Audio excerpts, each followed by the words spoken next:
Buenos días, deseo que estén muy bien y es un gusto realmente poder compartir algunas ideas, un breve panorama a priorístico sobre algunas nociones que se nos presentan en una de las tantas consecuencias políticas y jurídicas que derivan de esta situación tan extraordinaria que atraviesa al mundo entero y, por supuesto, a todo nuestro país.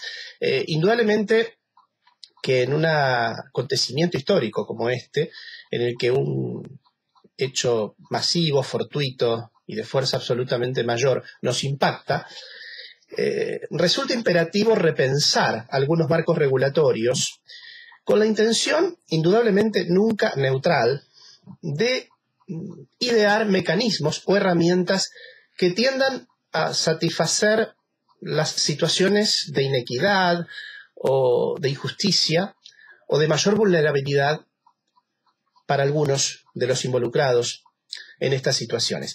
Es cierto que no es la primera vez que en la Argentina vemos en lo concreto, atendiendo a lo que nos ocupa hoy, una norma de estas características, pero sí es cierto que no tuvimos un marco sociohistórico como este en otras ocasiones. Uno puede compartir o no la letra de lo que hoy vamos a analizar nosotros. Me estoy refiriendo, ya anticipo, al decreto 319/20, que se publica el 29 de marzo de este año y que es de inmediata puesta en vigencia. Así lo dice su propio texto. Decía, uno puede compartir o no el modo en que se resuelve la situación, pero no hay dudas de que es una normativa que tiene una vocación tuitiva y que yo creo debe ser de interés para ustedes porque tratando como trata este decreto, a mi criterio, vertebralmente de dos cuestiones. El congelamiento de ciertos créditos hipotecarios, también prendarios, pero no va a ser nuestro tema. Y por otro lado, la suspensión de las ejecuciones hipotecarias y luego todas las derivaciones, por supuesto que al haber tomado esta medida es necesario pensar. Decía, creo que por un lado, notarialmente, el impacto está dado porque, por supuesto, la constitución de la mayor cantidad de hipotecas que existen en nuestro país se formalizan por la herramienta, el instrumento de la escritura pública, y esto impone que el notario, me parece, deba conocer algunos alcances de esta normativa para poder asesorar a sus clientes o demandantes, aquellos que han sido parte de la constitución de sus títulos, sino además porque entiendo que habrá que pensar que los efectos probablemente de esta normativa van a derivar en posibles modificaciones de los títulos suficientes constitutivos de la garantía hipotecaria que probablemente requieran también de nuevas escrituras públicas para su sustanciación. Básicamente el decreto 319, que además es fructífero, sumamente rico en sus considerandos, en las fundamentaciones del por qué se decide lo que se decide. Es decir, hay allí claramente una asunción de una posición ideológica que se traduce en un acto político que se expresa en una normativa excepcional como esta. Pero hay, decía en las consideraciones, una interesante lectura para hacer de cuáles son los fundamentos que además, entiendo, y según los mandatos interpretativos de las normas que derivan del título preliminar del Código Civil y Comercial de la Nación, debe guiar también, en el caso en que esto sea necesario, a la interpretación, por ejemplo, de los magistrados que deban dirimir cuestiones a la luz de estos marcos normativos. Entonces, por un lado, el decreto plantea todo hasta el 30 de septiembre del corriente año, es decir, le pone un plazo, en principio resolutorio, a la vigencia de esta norma. La experiencia en la Argentina indica que fuentes de este tipo en otros tiempos históricos se han visto prorrogadas en distintas etapas. Pero en principio el decreto pone como techo temporal el 30 de septiembre del año 2020. Y plantea que en el marco de esta emergencia sanitaria, fiscal, administrativa, etc., es necesario revisar la vigencia plena de los contratos hipotecarios que comprometen a las viviendas únicas de determinados deudores. Y aquí el primer asunto, ¿no? Es decir, esta es una medida tendiente a la protección del techo, de la vivienda única como inmueble en peligro.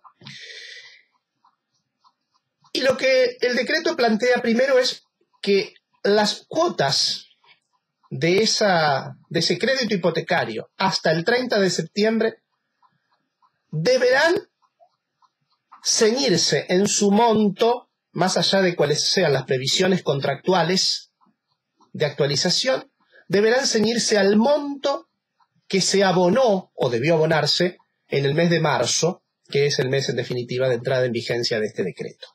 Es decir, allí congela el monto de la cuota que el deudor deberá abonar al menos hasta el 30 de septiembre. Y además plantea que no se podrán colocar por estas deudas que se generarían por la diferencia entre lo que el deudor abonaría, por ejemplo, en los meses de abril, mayo, junio, julio, etc., y las que debiera haber abonado a la luz de lo convenido en el contrato. Es decir, no podrán aplicarse intereses de ninguna índole, esto es compensatorios, moratorios o punitorios. En este sentido, el decreto dice que en todo caso esa deuda acumulada deberá refinanciarse para empezar a ser pagada junto con el mes de octubre del corriente año y en no menos de 3 cuotas consecutivas, iguales, etcétera, y como les decía, carentes de cualquier tipo de colocación de intereses. En igual sentido, la norma plantea la suspensión de los procesos de ejecución hipotecaria, incluso la suspensión de los lanzamientos que hubiesen sido ordenados en procesos ejecutivos y que no se hubiesen sustanciado todavía, planteando además concretamente la suspensión de los plazos de prescripción y caducidad de instancias en estos procesos de juicios hipotecarios. Es decir, que hay una clara asunción de una posición tomada en beneficio de quienes pudieran verse vulnerados por la ejecución o por el cobro de estos créditos hipotecarios que afectan a viviendas únicas. En este sentido, también la norma establece otra condición. Establece que la vivienda debe estar ocupada.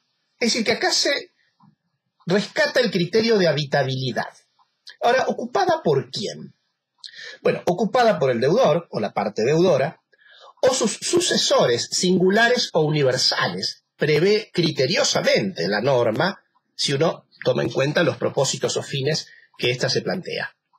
Y entonces, allí hay la necesidad de la habitabilidad por que puede ser el deudor originario o el tercero que derive en condición de propietario de esa vivienda única. Nosotros creemos que la condición de vivienda única debe mantenerse, no solo para el deudor originario, sino para el adquirente, sucesor singular o universal. Y además se extiende también, en una previsión casi de detalle, pero bienvenida, al supuesto del condómino que hubiese hipotecado la parte del inmueble en función de su porcentaje ideal o participación en la propiedad común. Y así también la condición es que en tanto este condómino o la parte deudora que se encuentra en esa condición esté ocupando o sus sucesores singulares o universales la vivienda en cuestión. Es decir, es interesante aquí entonces señalar dos cosas. Debe tratarse de una vivienda única, adviértase la excepcionalidad de la norma, porque en otros canales de protección de la vivienda, como el régimen de afectación tradicional del 244 del Código Civil y Comercial, no hay la exigencia de vivienda única. Aquí sí. Y la habitabilidad por parte de estos actores en particular, no de terceros eventuales beneficiarios, como sí podría pasar, por ejemplo, en el supuesto también de la afectación que recién referenciábamos. Luego la norma plantea que para la mora que pudiera darse en otro supuesto, claro, porque el decreto prevé algo. Si esto es necesario de ser dictado en una situación histórica que se imagina, coloca en situación de riesgo y de estrechez a deudores hipotecarios de viviendas únicas, puede que estos también directamente dejen de pagar la cuota. o la paguen parcialmente, o la paguen fuera de término. En esos casos, esas cuotas que no podrán superar el monto de la cuota de marzo, esa mora también deberá ser refinanciada a partir del mes de octubre en 3 cuotas sucesivas, allí sí, permitiendo los intereses no punitivos. Es decir, que el decreto no está incentivando el no pago, el incumplimiento del crédito. Está construyendo un marco de excepción que limita los alcances cuantitativos del crédito por un tiempo, en principio, definido, en una temporalidad acotada, como decíamos, hasta septiembre de este año, hasta el 30 de septiembre de este año. Es interesante este planteo. Por supuesto que en todos los casos, el decreto plantea que las partes pueden convenir otra forma de pago, pero establece que ésta no puede ser más gravosa que la que prevé el propio decreto para la parte deudora. Y ahí es donde yo creo que hay una modificación del crédito, una modificación probablemente que impacte en el derecho real de garantía, en este caso en la hipoteca, y que pudiera requerir la formalización por escritura pública de esos acuerdos futuros que eventualmente las partes realicen. Notarialmente también saber que el decreto 319, prorroga automáticamente las inscripciones registrales de las garantías y en este sentido suspende por derivación los plazos de caducidad registral de estas inscripciones registrales de garantía, de las medidas cautelares o anotaciones que se hubiesen tomado y de las que se tomen, porque no paraliza la posibilidad de la traba de esas medidas, pero sí prorroga automáticamente las inscripciones y, como decimos, suspende los plazos de caducidad registral de estas inscripciones. Este es un marco interesante. Nosotros creemos que hay mucho para decir a partir de esto. Se pueden dar situaciones de enorme casuística que aquí simplemente presento a nivel titular porque el tiempo que me han propuesto es acotado. Pero pensemos, por ejemplo, en el caso de una pareja en unión convivencial y si uno u otro son los que se quedan habitando la vivienda. Pensemos, por ejemplo, en el caso de una pareja, en un matrimonio directamente, ya no una unión convivencial, consumado, y las consecuencias que esto puede traer. Es decir, parece que el régimen de excepción, yo soy partidario, creo que hay que entenderlo siempre como un marco de excepción, pero hay que tenerlo muy presente. Y por último decirles que se olvida en este poco tiempo que tiene de vigencia este decreto, que hay dictada por el Banco Central de la República Argentina la comunicación A6949, correcto, la memoria no me falla, y en esa comunicación se plantea que los créditos hipotecarios UVA para viviendas únicas, en lo que hace a las cuotas estrictamente o los vencimientos de abril, mayo y junio, se deberán incorporar, y leo el textual, al final de la vida del crédito.